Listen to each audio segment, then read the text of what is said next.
This channel does not promote any violent, harmful, or illegal activities. All content provided by this channel is meant for an educational purpose only. এই মুহূর্তে আরো একটা খবর দিই আপনাদেরকে। কলকাতা উত্তরের সভাপতির পদ থেকে সুদীপ বন্দ্যোপাধ্যায়ের অপসারণ এবং মুখ খুললেন তার একসময় প্রবল প্রতিদ্বন্দ্বী তাপস রায়। প্রমাণিত হলো আমার দাবি অমূলক ছিল না, আবার কাটাকাটি করে সভাপতি হয়ে যেতে পারেন। টিভি9 বাংলাকে প্রতিক্রিয়া বিজেপি নেতা তাপস রায়ের। মোগাম মুখোশোয়া মন্তব্য কুণাল ঘোষের। সুদীপ বাবুর শেষমেশ সভাপতি পদ থেকে তাকে সরিয়ে দেওয়া, এটা কি তাপস রায় তার মনে করছেন যে নৈতিক জয়, কিংবা এই ঘটনাটাই যদি আগে হতো তাহলে কি তাপস রায় হয়তো তৃণমূল ছাড়তে? বিষয়টা আমার যে বিরোধিতা ছিল, যে বিরোধিতা আমার ছিল 100 বার ছিল, তো সেটা তো আর ব্যক্তি বিরোধিতা নয়, রাজনৈতিক এবং সাংগঠনিক বিষয় নিয়ে পিপল এবং সংগঠন পাচ্ছে কি পাচ্ছে না সেটা নিয়ে সঠিক বিরোধিতাই তো আমার ছিল, সেটা তো সর্বজনবিদিত।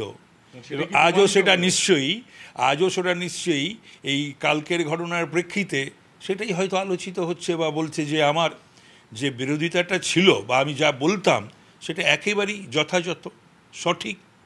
আমি আবারও বলছি যে আমি স্পেসিফিক তো বলছি না, এই কোর কমিটি আবার বাড়তে পারে, আবার কমে যেতে পারে, আবার বাড়তে পারে, আবার প্রেসিডেন্ট হয়ে যেতে পারে, এবং প্রেসিডেন্ট হওয়ার জন্য হয়তো সুদীপ বন্দ্যোপাধ্যায় ধরা করা, মেসেজ করা, ফোন করা, আবার তো কাকুতি মিনতি করে আবার নয়না প্রেসিডেন্ট হয়ে যেতে পারে। নয়না বন্দ্যোপাধ্যায় আছেন না তাতে কি, ওখান থেকে তো প্রেসিডেন্ট হয়ে যাবে।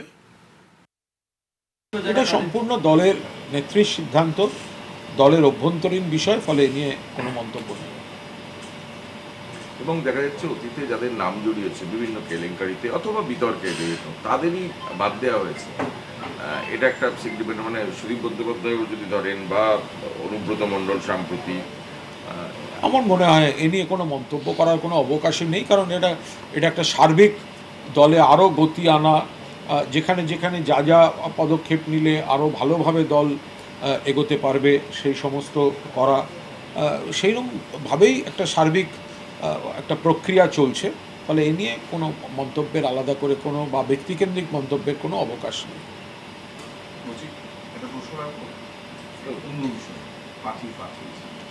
আমার জেলা নিয়ে মোগাম মুখোশোয়া। এবার চলুন একটু বীরভূমের দিকে নজর রাখা যাক। এতদিন বীরভূম মানেই অনুব্রত মানেই বীরভূম, এমনটাই হয়ে গেছিল, তাই তো? এবার তো সেই জেলা সভাপতির পদটাই হারলেন অনুব্রত মণ্ডল। তাহলে এবার কোর কমিটির হাতে বীরভূম। জেলা সংগঠন রদবদলের পর আগামীকাল কোর কমিটির বৈঠক। তৃণমূলের বোলপুর কার্যালয়ে বৈঠকের ডাক কোর কমিটির চেয়ারপারসন আশিস বন্দ্যোপাধ্যায়।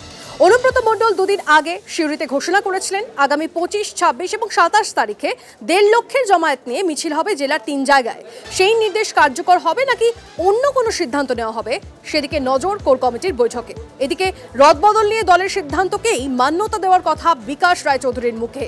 26-এর ভোটে জেলার 11 বিধানসভাতেই জয় আসবে নিশ্চিত জেলা সভাধিপতি কাজল শেখ। এই মুহূর্তে আপনাদেরকে একটা ছবি দেখাবো। অপারেশন সিঁদুর নিয়ে চলছে র্যালি, এটা তৃণমূলের তরফ থেকে এই র্যালি। আপনাদেরকে জানিয়ে রাখি, এই মুহূর্তে যে ছবি আপনারা দেখতে পাচ্ছেন, অপারেশন সিঁদুরে সেনার সাফল্যে উদযাপন। এবার তৃণমূলেরও বিজেপির মতোই জওয়ানদের কুর্নিশ জানিয়ে পথে নেমেছে তৃণমূল। এই মুহূর্তে সেই ছবি দেখাচ্ছি আপনাদের। সেনার সাফল্যকে সামনে রেখে আজ এবং আগামীকাল মিছিল শাসক দলের। অপারেশন সিঁদুরে সেনার সাফল্যে উদযাপনে এবার তৃণমূলও।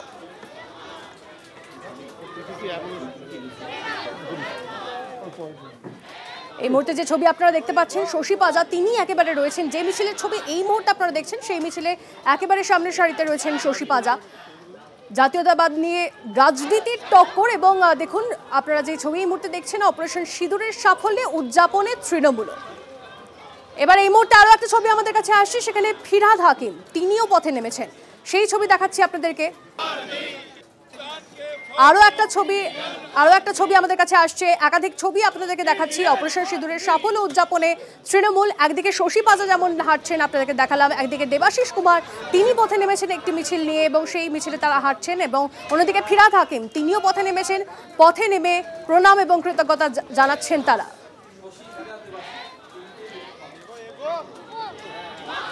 তিনটে ছবি একসঙ্গে আপনাদেরকে দেখাচ্ছি। একদিকে দেখতে পাচ্ছেন শশী পাজা তিনি নেমেছেন পথে, দেবাশিস কুমার তিনি পথে নেমেছেন, পথে নেমে শ্রদ্ধা জানাচ্ছেন সেনাদের জওয়ানদের, এবং অন্যদিকে ফিরহাদ হাকিম তিনিও পথে নেমেছেন।